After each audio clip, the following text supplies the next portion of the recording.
మరణాత. మత్తయి సువార్త 4వ అధ్యాయం మొదటి 11 వచనములు. అందరం మన బైబిల్ గ్రంథాలు తెరిచి ఈ వాక్య ధ్యానం మనం చేసుకోవలసి ఉన్నాం కాబట్టి ఒకసారి బిగ్గరగా. అప్పుడు యేసు అపవాది చేత శోధింపబడుటకు ఆత్మ వలన అరణ్యమునకు కొనిపోబడెను. 40 దినములు 40 రాత్రులు ఉపవాసముండిన పిమ్మట ఆయన ఆకలిగొనగా ఆ శోధకుడు ఆయన యొద్దకు వచ్చి, నీవు దేవుని కుమారుడవైతే ఈ రాళ్ళు రొట్టెలగునట్లు ఆజ్ఞాపించుమనెను.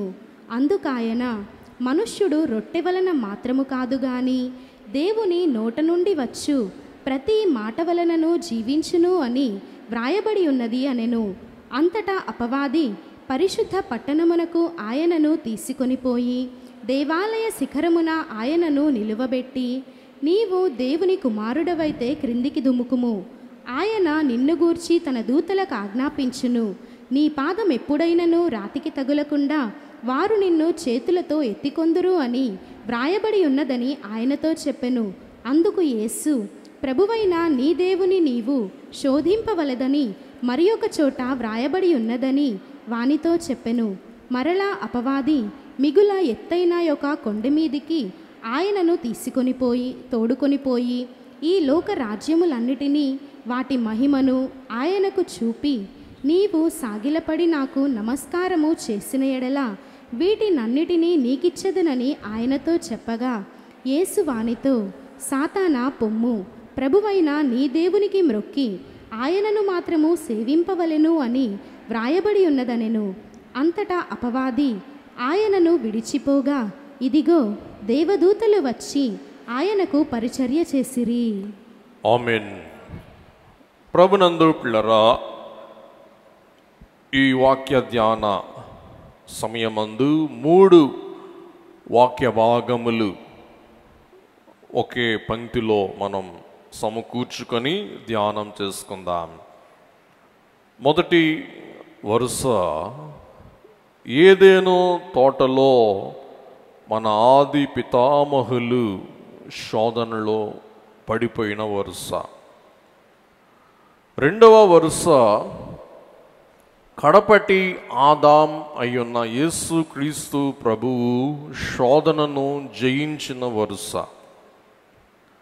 అలాగే పత్రికా పాఠముగా శోధనను సంభవించుటకు మూలమై ఉన్న 3 అంశములు. మొదటి ఆదాం ఎట్లా పడిపోయాడు, కడపటి ఆదాం ఎట్లా గెలిచాడు, మొదటి ఆదామునకు కలిగిన శోధనలు 3, కడపటి ఆదామయ్యున్న యేసు క్రీస్తు ప్రభువుకు కలిగిన శోధనలు కూడా 3. ఈ 3 శోధనలు లోకములో ఉన్నవి.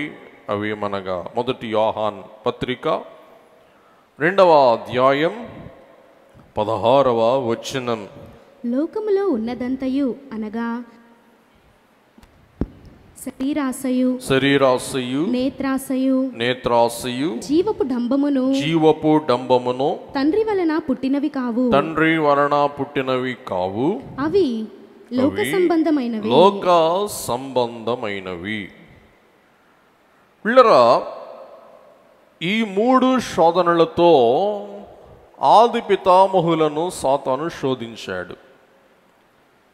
అదే 3 శోధనలతో యేసు క్రీస్తు ప్రభువుని కూడా సాతాను శోధించాడు. ఈవేళ మనందరినీ కూడా ఈ 3 రకాల శోధనలతోనే సాతాను శోధిస్తాడు. మొదటి శోధన శరీరాశ, రెండవ శోధన నేత్రాశ, మూడవ శోధన జీవపు డంబము. పిల్లరా, మొదటి పితామహులు మొదటి ఆదాం వనములో శోధింపబడ్డాడు.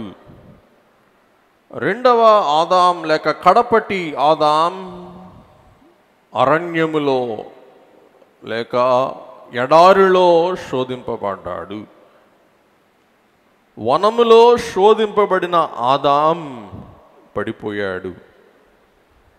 ఎడారిలో శోధింపబడిన కడపటి ఆదామయున్న యేసు క్రీస్తు ప్రభువు జయించాడు. శోధనలో పడిపోయిన మొదటి ఆదాం మహిమ కోల్పోయాడు. ఎడారిలో శోధన ఎదుర్కొని జయించిన యేసుక్రీస్తు ప్రభువే మహిమను కప్పుకొన్నారు, ఇంకా అధిక మహిమను తాను సంపాదించుకున్నారు. అలాగూ ఈవేళ ఈ సిలువ వ్రత దినములు ఎందుకు అనగా, మనము కూడా మనకు సాతాను ద్వారా సంభవించే 3 శోధనలు, శరీరాశ, నేత్రాశ, జీవపు డంబమును మనము కూడా జయించుటకు ఈ సిలువ ధ్యాన దినాలే మనకేమిస్తాయండి? బలమును ఇస్తాయి, శక్తిని ఇస్తాయి అని మనం చూడవలసిన వారమై ఉంటున్నాం. మరి ఆదికాండం 2వ అధ్యాయం 7వ వచనం, దేవుడైన యెహోవా నేలమంటితో నరుని నిర్మించి వాని నాసికా రంధ్రములలో జీవవాయువును ఊదగా నరుడు జీవాత్మ ఆయను. దేవుడైన యెహోవా తూర్పున ఏదెనులో ఒక తోట వేసి తాను నిర్మించిన నరుని, ఆదామును మొదటి నరుని దానిలో ఉంచెను. మరియు దేవుడైన యెహోవా చూపునకు రమ్యమైన ఆహారమునకు మంచిదైన ప్రతి వృక్షమును ఆ తోట మధ్యను జీవవృక్షమును మంచి చెడ్డల తెలివినిచ్చు వృక్షమును నేల నుండి మొలిపించెను. మరియు తర్వాత మనం చూసినట్లయితే 16వ వచనం, దేవుడైన యెహోవా ఈ తోటలోనున్న ప్రతి వృక్ష ఫలములను నీవు నిరభ్యంతరముగా తినవచ్చును. ఈ వనములోని ప్రతి ఫలమును నీవు నిరభ్యంతరంగా నిండుగా తృప్తిగా భుజింపవచ్చును. అయితే కానీ గమనించు, అయితే మంచి చెడుల తెలివినిచ్చు వృక్ష ఫలములను వృక్ష ఫలములు నీవు తినకూడదు. నీవు వాటిని తినే దినమున నిశ్చయముగా చచ్చెదవని నరునికి ఆజ్ఞాపించెను. గమనించండి, వనములో అనేక వృక్ష ఫలములు ఉన్నాయి, అనేకములు. మరి అనేకములు అంటే ఎన్నో మనకు తెలియదు. ఈవేళే మార్కెట్కి వెళ్తే ఎన్ని రకాల ఫలాలు ఉంటాయో మనం చూస్తే మనకు అర్థమవుతుంది. కాబట్టి ఈవేళే ఇన్ని ఫలాలు మన కళ్ళ ముందుంటే ఏదైనా వనములో పాప ప్రవేశం ముందు ఇంకెన్ని ఫలాలు ఉన్నాయో, ఎన్ని రకాల కూరగాయలు, చెట్లు, అలాగే వృక్షములు, ఫలాలు ఉన్నాయో మనం ఊహించలేం. దేవుడు అంటాడు, నిరభ్యంతరముగా నీవు అన్ని తినొచ్చు, కానీ ఒకే ఒక వృక్ష ఫలమును నీవు తినవద్దు. ఏంటి ఆ వృక్ష ఫలము? మంచి చెడులను తెలివినిచ్చు వృక్ష ఫలము తినొద్దని చెప్పి, నీవు తింటే నాకు దూరం అయిపోతావు. దూరం అయిపోవటం అంటే మరణము. మరణం అనగా దేవునికి ఎడబాపు. దేవుని బిడ్డలారా, అన్ని వృక్ష ఫలాలుండి నిరభ్యంతరముగా అవన్నీ నీవు తినొచ్చు. ఆ వృక్ష ఫలాలన్నీ ఎంత చక్కగా వ్రాయబడి ఉంటుందో చూడండి. మరి కనులకు చూపునకు రమ్యమైనవి 9వ వచనం, ఆహారమునకు మంచిదియు నైనా ప్రతి వృక్షము. గమనించండి, చూపునకు రమ్యమైనదిగా ఉంది. అన్ని ఫలాలు చూడటానికి రమ్యంగా ఉన్నాయి. అలాగే అన్ని ఫలాలు ఆహారమునకు మంచిదై ఉంటుంది. కానీ సాతానుడు వచ్చి ఆదామవలైన వారిని శోధిస్తూ ఉన్నాడు. ఏమని శోధిస్తూ ఉన్నాడు? 3:1 దేవుడైన యెహోవా చేసిన సమస్త భూజంతువులలో సర్పము యుక్తిగలదై ఉండెను. సర్పము యుక్తిగలదై, తెలివిగలదై, దుష్ట తెలివి గలదై, దుర్బుద్ధి గలదై ఉండెను. అది ఆ స్త్రీతో ఇది నిజమా? గమనించండి, ఒక ప్రశ్నతో వాదం ప్రారంభిస్తూ ఉన్నాడు.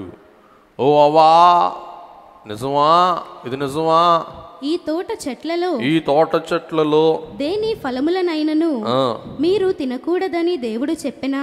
గమనించండి, దేవుడేమో అన్ని తినొచ్చు అంటున్నాడు, సాతానేమో తినొద్దు అన్న ఫలం మీదే దృష్టి మళ్ళిస్తున్నాడు. గమనించండి, దేవుడు ఇవి చెయ్యి అని చెప్పినవన్నీ మనం చెయ్యక, దేవుడు ఏదైతే చెయ్యొద్దు అంటాడో దాని మీదే సాతానుడు ఏం చేస్తాడు? మన దృష్టి మళ్ళిస్తాడు.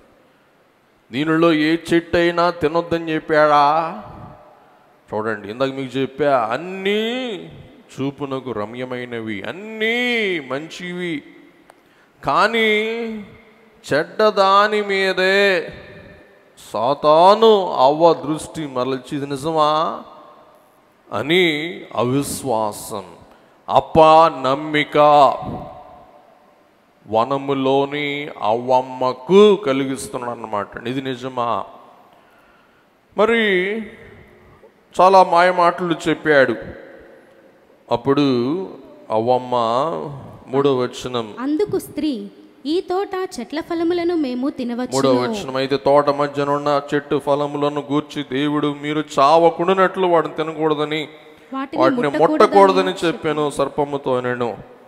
అందుకు సర్పము, మీరు చావనే చావరు. 6వ వచనంలోకి వెళ్ళిపోదాం, కొంచెం సమయం ఆదా చేసుకుందాం. స్త్రీ ఆ వృక్షము ఆహారమునకు మంచిదియు శరీరాశ, కన్నులకు అందమైనదియు నేత్ర ఆశ, వివేకమును దయచేయుటకు రమ్యమైనది జీవపు డంబము. చూచినప్పుడు ఆమె దాని ఫలములలో కొన్ని తీసుకొని తిని తనతో పాటు తన భర్తకును ఇచ్చెను. అతడు కూడా తినెను. అప్పుడు వారిద్దరి కన్నులు తెరవబడెను. వారు గమనించండి దేవుని బిడ్డలారా, ఆ యొక్క చెట్ల ఫలములు మరి ఆహారమునకు మంచిది, శరీరానికి మంచిది, శరీరానికి సంతృష్టి కలిగించేది. మనమందరం నిత్యం శరీర సౌఖ్యము కొరకు ఆరాటపడు, ప్రయత్నించు, ఉబలాటపడు వారము అయి ఉన్నాము. ఏదైనా కానీ, ఏం చేసినా కానీ మన శరీరానికి ఏం కావాలని కోరుకుంటాం? నెమ్మది, సుఖం కావాలని కోరుకున్న వారమై ఉన్నాం. అందుకే పౌలు భక్తుడు అన్నాడు తిమోతి పత్రిక, లంచదినాల యందు ప్రతి వారు సుఖభోగమును ప్రేమించువారు. గమనించండి, కష్టం అంటే ఆమెడ దూరంలో ఉంటాం, సుఖం అంటే ఎక్కడెక్కడా అని వెతుకులాడుతూ వెళ్తూ ఉంటాం. రెండవది కనులకు అందమైనది. ఈ లోకములో మనకి ఏది కావాలన్నా మనలు కనులకు అది ఎలాగ ఉండాలి చెప్పండి? అందముగా ఉండాలి. అదే నేత్రాశ. మూడవది జీవపు డంబము, వివేకమిచ్చు రమ్యమైనదియునయుండుట చూచినప్పుడు ఆమె. కాబట్టి ప్రతి మానవునికి ఈవేళ ఏం కావాలి అంటే డంబము, డాబు. కాబట్టి డాబు లేకుండా జీవించలేరు. కాబట్టి ప్రతి మానవుడు ఈవేళ పేదవాడైనా గొప్పవాడైనా ఏం కోరుకుంటున్నాడు చెప్పండి? డాబు. ఈవేళ ప్రతి వారికి ఏం కావాలా? జీవపు డంబం. ఈ జీవపు డంబము కొరకు అప్పులు చేయటం, తాకట్లు పెట్టుకోవటం, అప్పులు కట్టలేక దివాలా తీయటం, కడకి మందు తాగటం, చచ్చిపోవటం, భయంకరమైన అగత్యాలు అకృత్యాలు జరుగుతున్నాయి. దేనికోసం? జీవపు డంబముగా జీవించాలి. దేవుని బిడ్డలారా, ఈ సిలువ ధ్యాన దినాలు ఎందుకనగా ఈ శరీరాశను, నేత్రాశను, జీవపు డంబాన్ని దేవుని బిడ్డలంగా మనం ఏం చేయాలి చెప్పండి? జయించాలా. మరి ఇక్కడ మనం చూస్తే ఏదెన్ అనే మాటకు అర్థం గ్రీకులో పారడైజో అనగా పరదైసు. పరదైసు అనే మాటకు మరి ఒక ప్రత్యామ్నాయ అర్థం వనము. కాబట్టి ఏదేను వనమే, అనేక ఫలాలతో ఉంది. అసలు ఆ ప్రదేశం పేరే ఏంటి చెప్పండి? వనము. మరి వనములో ఏం ఆహారం లేదని ఈ ఆది పితామహులైన వారి దృష్టి దేని మీదకి మళ్ళింది? ఒకే ఒక చెట్టు మీదకి మళ్ళింది. చూసారా? ఏంటి ఆ చెట్టు? మంచి చెడుల తెలివినిచ్చు వృక్ష ఫలములు. సాతాను దాని మీదకే మళ్ళించాడు. గమనించండి. ఈ లోకములో యవనస్తులను, యవనరాండ్రను సాతాను కూడా ఈవేళ మళ్ళిస్తూ ఉంటాడు. దేని మీదకి మళ్ళిస్తూ ఉంటాడు? ఏది చేయకూడదో, ఏది చూడకూడదో, ఏది మరి మనం అవలంబించకూడదో దాని మీదకే మళ్ళిస్తూ ఉంటాడు అన్నమాట. గమనించండి. దేవుని బిడ్డలారా, ఈ సర్పము ఎవడు అనగా ఘట సర్పము సాతాను.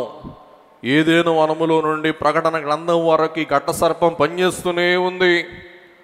ప్రభు కాలములో కూడా శోధించిందే ఘట సర్పం. ప్రకటన 12:3. అంతటా పరలోకమందు ఇంకొక సూచన కనబడెను. ఇదిగో ఎర్రని మహాఘట సర్పము, దానికి 7 తలలును 10 కొమ్ములను ఉండెను. దాని తలల మీద 7 కిరీటములుండెను. దాని తోక ఆకాశ నక్షత్రములలో 3వ భాగము నీడ్చి వాటిని భూమి మీద పడవేసెను. గమనించండి. కాబట్టి ఆ ఘట సర్పమే ఏదైనా వనములో నుండి అంచు దినాల వరకు దానికి పతనం, బంధింపు కలిగే వరకు వాడు పనిచేస్తూనే ఉంటాడు అన్నమాట అండి. కాబట్టి ఇక్కడ 3 అంతల పాపం అనగా 3 ఇంద్రియములు అనగా మన శరీరమునకు వర్తమానం అందించు సాధనములు.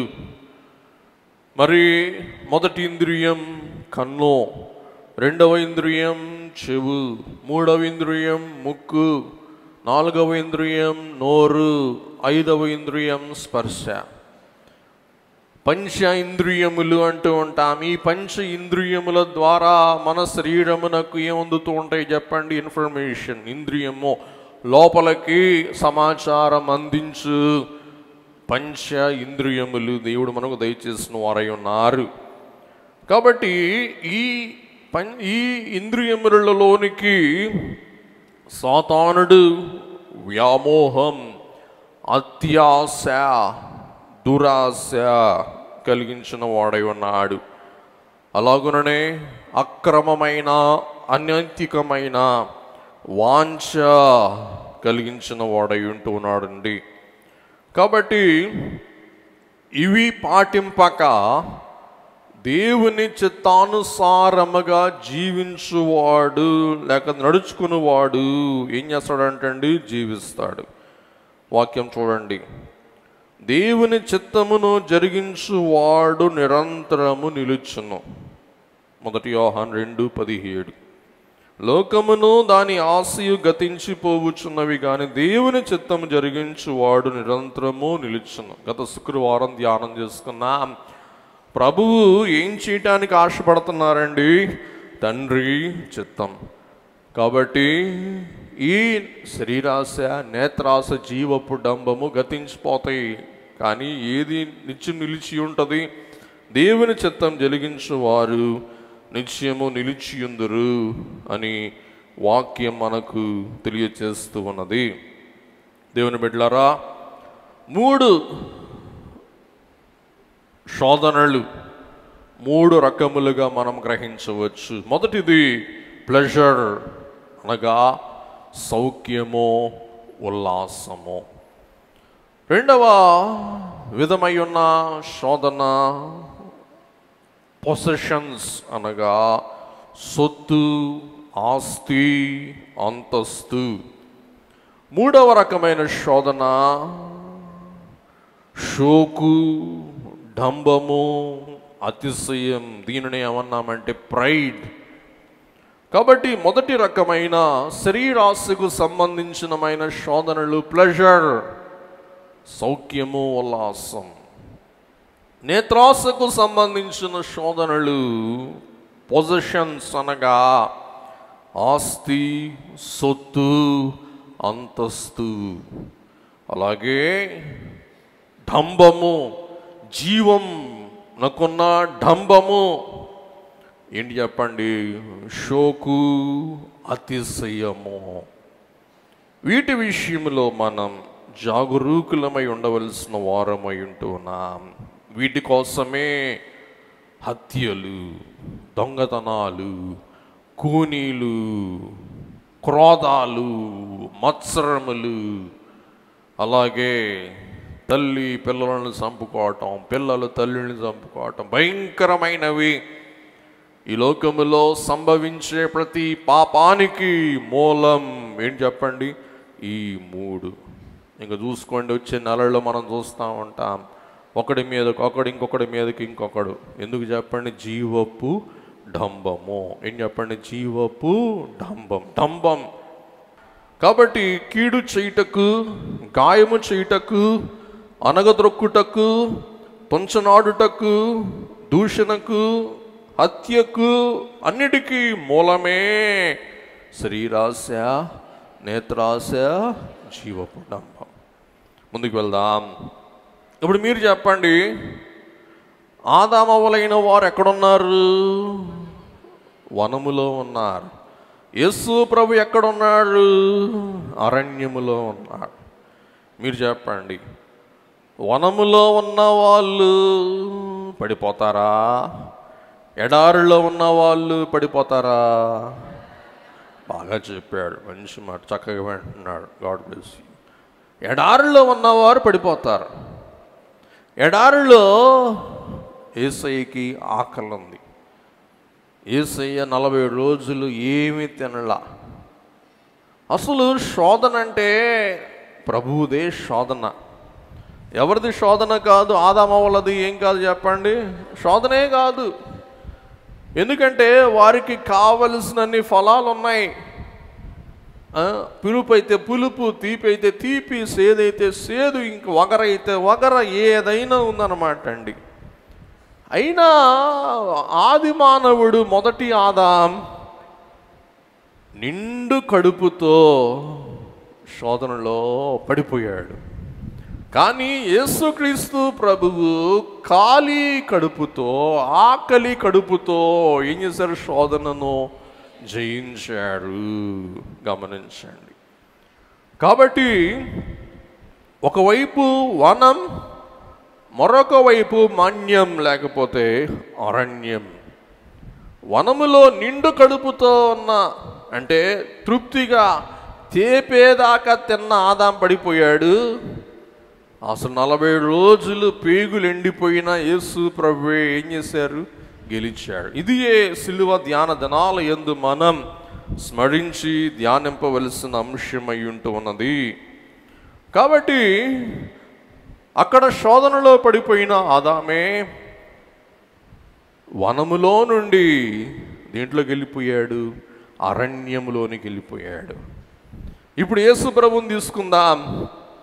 యేసు ప్రభు అరణ్యములో శోధన గెలుచుటను బట్టి, సాతానును జయించుటను బట్టి, ప్రభు యొక్క సిలువను బట్టి మనమందరం అరణ్యములో నుండి ప్రభు విధేయతను బట్టి మనం వనములోనికి వెళ్ళే వారమై ఉన్నాం. చూసారా? ప్రభు విధేయత రేపు మరణం ఎక్కడ నడిపిస్తుంది? పరదైసు. అందుకే మీకు చెప్పాను, ఏదేనంటే పరదైసు, ఏదేనంటే వనము. వినండి, ఒక మాట చెప్పి ముందుకు వెళ్ళిపోదాం, మీకు ఒకసారి స్పష్టంగా అర్థం అవటానికి. మొదటి ఆదాం వనములో నుండి దేంట్లోకి వచ్చేసాడు? అరణ్యములోనికి. అరణ్యములో ఉన్న కడపటి ఆదాం అయి ఉన్న యేసుక్రీస్తు ప్రభు తన విధేయతను బట్టి మనలందరినీ ఎక్కడ తీసుకుని వెళ్తారు? వనములోనికి. ఏ వనం అది? పరదైసులోనికి. పరదైసు పోగొట్టుకున్న ఆది మానవుడు ఆదాం పరదైసును మనకు ప్రాప్తింపచేసి అరణ్యములో సాతానును జయించిన యేసు క్రీస్తు ప్రభువు అని చూస్తూ ఉన్నాం. తరువాత దేవుని బిడ్డలారా, ఇందాక మీకు చెప్పాను, శరీరానికి మంచిదియు, కన్నులకు అందమైనదియు, వివేకమునకు రమ్యమైనదియు. ఈ 3 శోధనలు యేసయ్య కూడా కలిగినాయి. మొదటిది పోయిన వారం చెప్పుకున్నాం. మొదటి శోధన ఏ శోధన? అన్నము. రెండవ శోధన ఏ శోధన?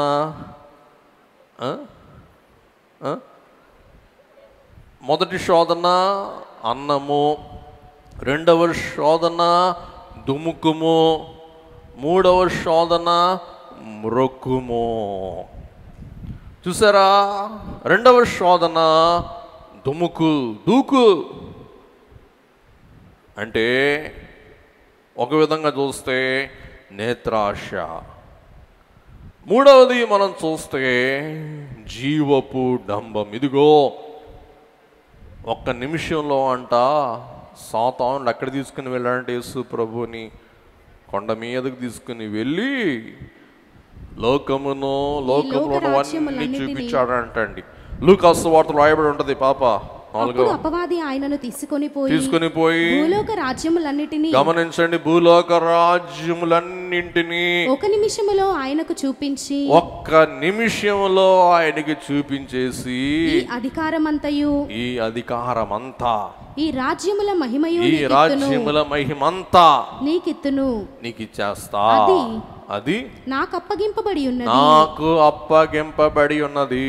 అదెవనికి నేను ఇయ్యగోరుదునో, అది ఎవనికి నేను ఇయ్యాలనుకుంటున్నానో వానికిస్తా. గమనించండి, ఇస్తాడా సాతాను? దొంగోడు, అబద్ధికుడు, వాడు దొంగ, వాడు ఇస్తాడా? ఎవడు? సాతాను తత్వమే ఇలా ఈవేళ కూడా కొనసాగుతూ ఉంది.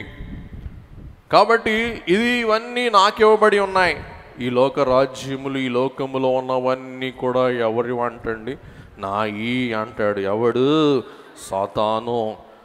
నువ్వు నాకు మ్రొక్కే, ఇవన్నీ నేను నీకు ఇచ్చేస్తాను. గమనించండి, యేసుక్రీస్తు ప్రభు భూలోకానికి ఎందుకు వచ్చారంటే, యోహాన్ 3:16, దేవుడు లోకమును ఎంతో ప్రేమించును కాగా తన దిది కుమారుని పుట్టిన వారికి శ్వాసం ఉంచు ప్రతి వాడు నశింపక నిత్య జీవము పొందునట్లు. కాబట్టి ఈ భూలోకమును రక్షించి తన సొత్తుగా స్వీకరించి నరులందరినీ తన ప్రాణము ద్వారా తన రాజ్యములోనికి ఆకర్షించడానికి యేసు ప్రభు వస్తే, అమలారా అయిలారా మీ వైపు చూడాలి, అయిలారా దయచేసి వినండి. సాతాను అంటాడు, నువ్వు కష్టపడనక్కర్లా, నీకు సిలువ వద్దు, నీకు మరణం వద్దు, తండ్రి మాటలు నీకెందుకు, నువ్వు సిలువ మీదకి వెళ్ళకుండానే, నువ్వు ఇబ్బంది పడకుండానే, మరణించకుండానే నువ్వు నాకు ఒక్క దండం పెట్టు, ఎన్ని నేను నీకు ఇచ్చేస్తాను. గమనించండి, ఈవేళ మానవుడు కూడా సౌఖ్యము కోరుకుంటూ ఉన్నాడు. కాబట్టి ఉదాహరణకి దేవాలయానికి స్నానం చేయాలా, సిద్ధపడాలా, రావాలా, కింద కూర్చొని వాక్యం వినాలా, గంట సేపు నడువు నొబ్బిటినా కూర్చోవాలా. సాతాను అంటాడు మళ్ళా తిరిగి వెళ్ళాలా, బోల్డ్ టైం, సుమారు 8 మీరు బయలుదేరత ఇంటికి వెళ్ళటానికి 12 అవుతుంది. ఎందుకో అంతసేపు ఎందుకు టైం వేస్ట్? ఈవేళ ఆరాధనలన్నీ ఎక్కడ వచ్చేస్తున్నాయి? యూట్యూబ్లో వచ్చేస్తున్నాయి, టీవీలో వచ్చేస్తున్నాయి. నువ్వు 4 గంటలు కూర్చుంటే 40 ప్రసంగాలు వినొచ్చు అంటాడు. నీకెందుకు బాధ? నీకెందుకు కష్టం? నువ్వెందుకు సిలువ ధ్యానం చేయటం, అక్కడ దాకా వెళ్ళటం? నీకెందుకు ఉపవాసాలు? నాకు నమస్కారం పెట్టు, నేను నీకన్నీ ఇచ్చేస్తాను. దేవుని బిడ్డలారా, ఈ వేళ కూడా సాతాను అదే శోధిస్తూ ఉన్నాడు. గమనించండి, ఆ వేళ నుండి ఈ వేళ వరకు సాతాను అదే ప్రమాణం చేస్తున్నాడు. నువ్వు కావు దండం పెట్టేయి, ఇవన్నీ నేను కట్టబెట్టేస్తా. చూసారా, ఈవేళ ఏ అన్నైనా కానీ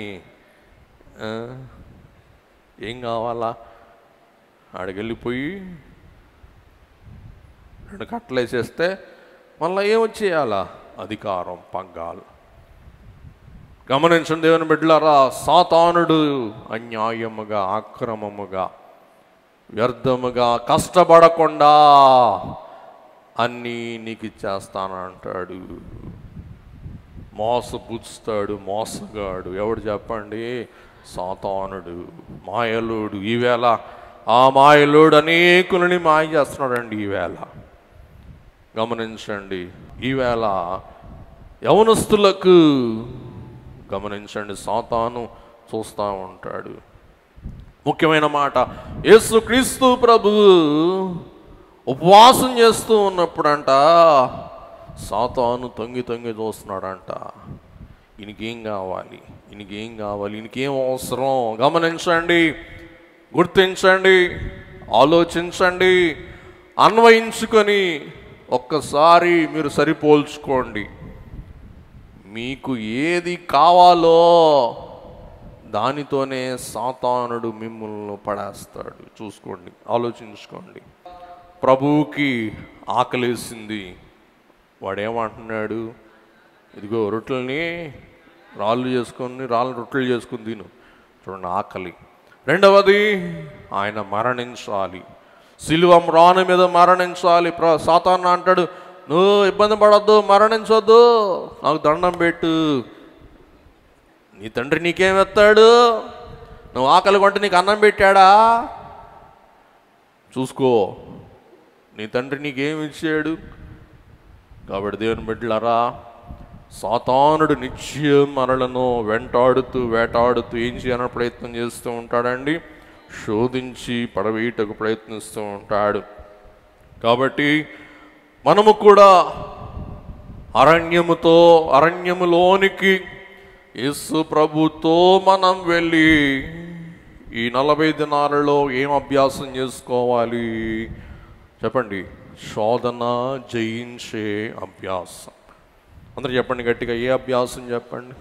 శోధన జయించే అభ్యాసం. అందుచేత మీ పిల్లలతో కూడా వ్రతాలు చేయించండి, ప్రార్థనలు చేయించండి. ఎందుకంటే భయంకరంగా లోకం ఉంది. కాబట్టి యేసుక్రీస్తు ప్రభువే ఈ లోక రాజ్యాలన్నిటినీ తన శిలువ రక్తము ద్వారా సంపాదించి తండ్రికి అప్పగించుటకు వచ్చిన సమయమందు ఈ లోకములో ఉన్న వారిని జయించాలి అంటే, ఇందాక మనం చదువుకున్నాం, లోకమును స్వాధీనము చేసుకున్న సాతానును ముందు జయించాలి. యేసుక్రీస్తు ప్రభు లోకాన్ని జయించి లోకాన్ని స్వాధీనం చేసుకోవాలంటే లోకాధిపతి అయిన సాతానును ముందు జయించాలి. ఇది ప్రభు మీద ఉన్న ప్రథమ బాధ్యత. అందుకే ప్రభు అంటారు మత్తయి సువార్త 12:29,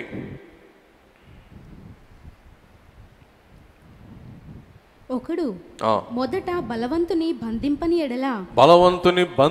ఎడల ఏలాగు ఆ బలవంతుని ఇంటిలో చొచ్చి అతని సామాగ్రి దోచుకొనగలడు, అట్లు బంధించిన ఎడల వాని ఇల్లు దోచుకొనును.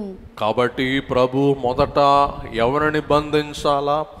సాతానును బంధించాలా. అందుకే దైవజనులు మనకు వ్రాత రాసి అందించాడు. ఏం వ్రాత చెప్పండి? సాతానును బంధించుట, సాతానును ఎదిరించుట, సాతానును చెప్పండి ఏం చేయుట?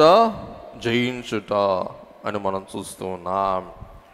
దేవుని బిడ్డలారా, యేసుక్రీస్తు ప్రభు శోధనను గూర్చి కొన్ని వాక్యాలు చదువుకొని మనం ముందుకు వెళ్ళిపోదాం. హెబ్రీ పత్రిక 4వ అధ్యాయం 15వ వచనం.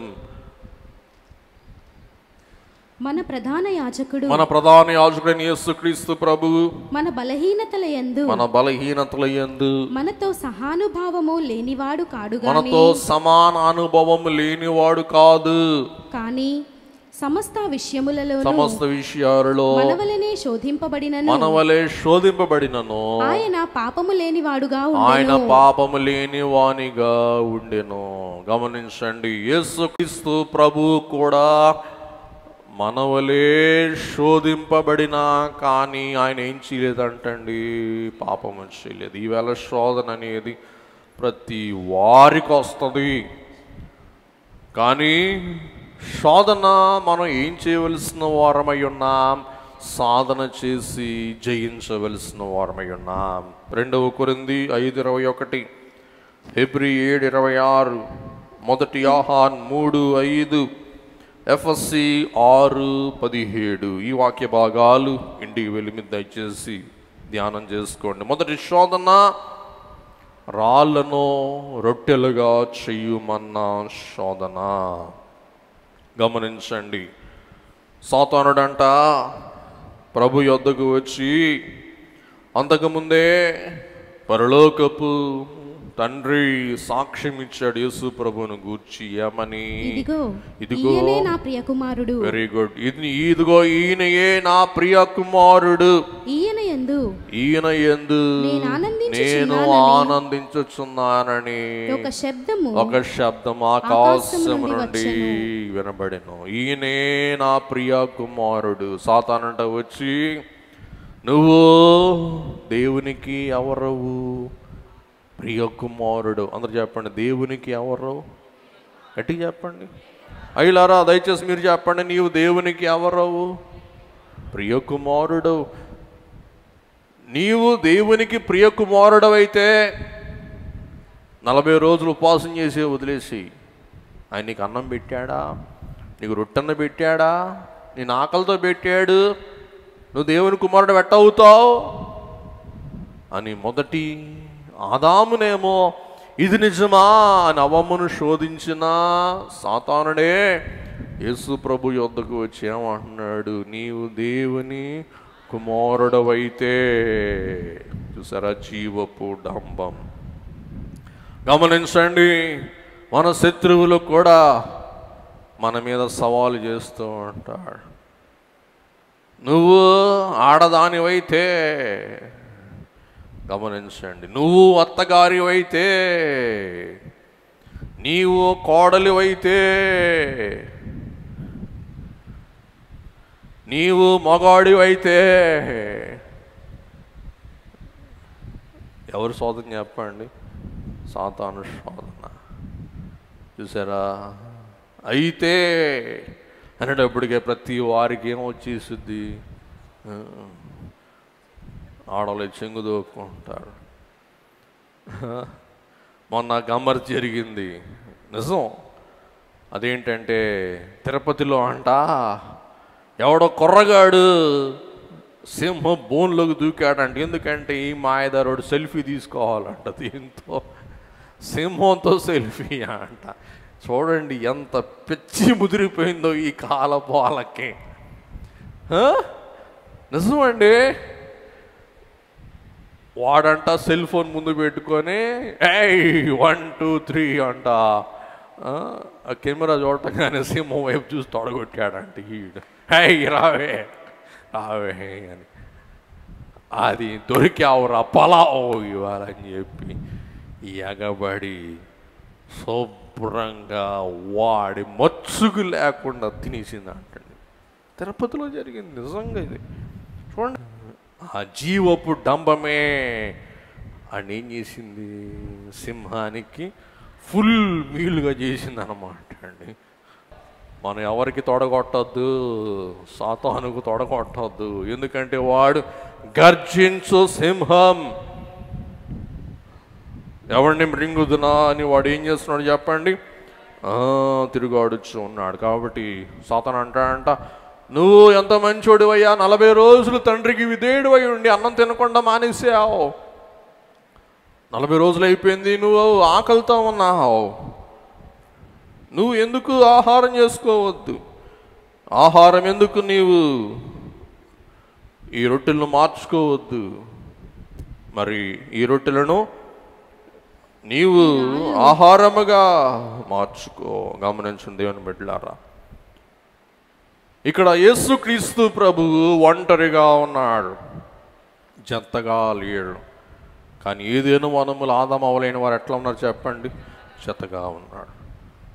గమనించండి, జంటగా ఉన్నవారు పడిపోతారా, ఒంటిగా ఉన్నవారు పడిపోతారా? గుడ్, ఒంటిగా ఉన్నవారే పడిపోతారు. అందుకే ప్రసంగి గ్రంథం 4:12 మనం చూస్తాం, ఒంటరియగు నొకని మీద మరి ఒకడు పడిన ఎడల, ఒంటరి అయిన వాని మీద మరి ఒకటి పడిన ఎడల ఇద్దరూ కూడి వానిని ఎదిరింపగలరు. 3 పేటల త్రాడు త్వరగా తెగిపోదు కదా. కాబట్టి దేవుని బిడ్డలారా, యేసయ్య ఒంటరిగా ఉండి జయించాడు. ఆదామవ్వలు జంటగా ఉన్న ఓడిపోయి పడిపోయాడు. ఇది మనం గ్రహించాలి. ఇంకా మనం చూస్తే మార్కు సువార్త 1వ అధ్యాయం 13వ వచనములో యేసుక్రీస్తు ప్రభువే అరణ్యములో అడవి మృగముల మధ్య ఉన్నారంటండి. కీకారణ్యమది. అరణ్యం అంటానికి ఎంత కీకారణ్యమో మార్కు గారు స్పష్టంగా మనకు రాసి చూపిస్తారు. ఆయన సాతాను చేత శోధింపబడుచు అరణ్యములో 40 దినములు అడవి మృగములతో అది గమనించండి, అడవి మృగములతో కూడా ఉండెను. గమనించండి, సాతాన్ అనగా దైవ విరోధి, దేవునికి విరోధి. దేవుడు అవును అంటే వాడు కాదంటాడు, దేవుడు కాదు అంటే సాతానుడు ఏమంటాడు చెప్పండి? అవును అంటాడు. సాతాన్ అనగా దైవ విరోధి. ఇక్కడ మనం చూసినట్లయితే సూక్ష్మమైన అంతరార్థను స్పష్టమైన వైరుధ్యంగా సాతాను మార్చివేస్తాడు ఏదైనా వనములో. అది నిజమా? సూక్ష్మమైన అంతరార్థం ఏం చేస్తాడంటండి? స్పష్టమైన వైరుధ్యం అన్నాడా? అన్నీ తినొచ్చని చెప్పి ఒక్క చెట్టు తినకూడదంట, న్యాయమా? కాదు కాదు, ఆ చెట్టులోనే ఉంది సంగతి అంతా. ఆ చెట్టు ఫలము మీరు తింటే మీ కళ్ళు తెరవబడతాయి, మీరు ఏమైపోతారు? దేవుళ్ళు అయిపోతారు. చూసారా, దాంట్లో కూడా ఏముంది? జీవపు డంబం. మీరు దేవుళ్ళు అయిపోతారు. దేవుడు అవటం ఇష్టం లేకే దేవుడు ఆ చెట్టు ఫలాన్ని తినొద్దాం. ఈ దేవుళ్ళు కాదా? దైవజనులు అన్నారు, ఆదాము అవ్వలేని వారు చిన్న దేవుళ్ళలాగా ఉన్నారంటండి. అయినా సాతాను ఏం చేస్తాడు? ఇంకెక్కడికో వాళ్ళని ఎక్కించాలని, ఎక్కడికో తీసుకుని వెళ్ళాలని ప్రయత్నించి వారిని కడకి ఏం చేస్తాడు చెప్పండి? పడవేస్తాడు. దేవుని బిడ్డలారా, అప్పుడు ప్రభువు ఆత్మ ఖడ్గమై ఉన్న వాక్యము ద్వారా సాతానును జయిస్తారు. ద్వితీయోపదేశకాండ గ్రంథం 8వ అధ్యాయం 3వ వచనం. ద్వితీయోపదేశకాండం 8:3. ఆహారము వలననే గాక యెహోవా సెలవిచ్చిన ప్రతి మాట వలన, దేవుడు ప్రభు సెలవిచ్చిన ప్రతి మాట వలన నరులు బ్రతుకుదురని నీకు తెలియచేయుటకు, మీకు తెలియచేయుటకు ఆయన నిన్ను అనిచ్చి, ఆయన నిన్ను అరణ్యములో అనిచ్చి, నీకు ఆకలి కలుగచేసి, నీకు ఆకలి కలుగజేసి, నీవే కాని నీ పితరులే గాని ఎన్నడెరుగని మన్నాతో నిన్ను పోషించెను. గమనించండి, దేవుడంట అరణ్యములో ఇశ్రాయేలీయులైన వారిని ఏం చేశారంటండి? అనిచారంట. కాబట్టి గమనించండి, ఏమనుకోబాకండి, మన శరీరాలను కూడా మనం అనచవలసిన వారమై ఉన్నాం. గమనించండి, శరీరానికి కావలసినంత పెట్టామనుకోండి, పునుగుల్లాగా ఊరిపోతాం, లేని రోగాలన్నీ వస్తాయి. అందుకే పౌలు గారు అంటాడు, అందరికీ బోధించిన పిమ్మట నేను భ్రష్టుడనైపోదునేమో అని భయపడి నా శరీరం నలగొట్టుకొనొచ్చు, నేను దానిని స్వాధీనము చేసుకుంటూ ఉన్నాను. ఈ 40 రోజులు మన అభ్యాసం ఏమవ్వాలంటే మన శరీరాన్ని ఏం చేయాలా చెప్పాలి గట్టిగా, స్వాధీనం. మరి ఇతర మతస్థులైన వారు అంటారు యోగా అంటారు. యోగా ద్వారా వారు ఏం చేయాలని ఆశ, శరీరాన్ని చెప్పండి స్వాధీనం చేసుకోవాలని ఆశ. గమనించండి, వాక్యం చెప్తా ఉంటే శరీరం స్వాధీనం చేసుకున్న వాళ్ళు అంటూ ఉంటారు. అంటే వారికి ఏ అభ్యాసం లేదు, శరీరాన్ని స్వాధీనం చేసుకునే అభ్యాసం లేదు. మన పాస్టర్ గారు చెప్తున్నారు, బండి తోలుతా ఉంటే మంచి చల్లటి గాలి నిద్ర వచ్చేస్తున్నాడు, ఇది పోతున్నాడు, ఆయన తెలియట్లేదంట, కాసేపు కళ్ళు తీసి చూస్తే గడ్డి మోపుకున్నాడు అంట.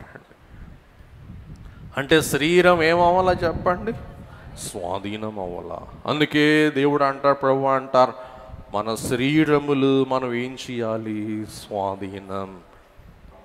కాబట్టి హెబ్రీ పత్రిక 2వ అధ్యాయం 7వ వచనములో దేవుని దేవదూతల కన్నా కొంచెము తక్కువ వాడై ఉన్న మానవునికి మహిమను ప్రభావమును ధరింపచేసి అలంకరింపచేసి, దేవుడంట దూతలు చేయలేని పని ఎవరి ద్వారా చేయాలని అనుకుంటున్నారంటండి, మానవుని ద్వారా. దూతలు భీకరులు, పరాక్రమశాలులు, బలవంతులు.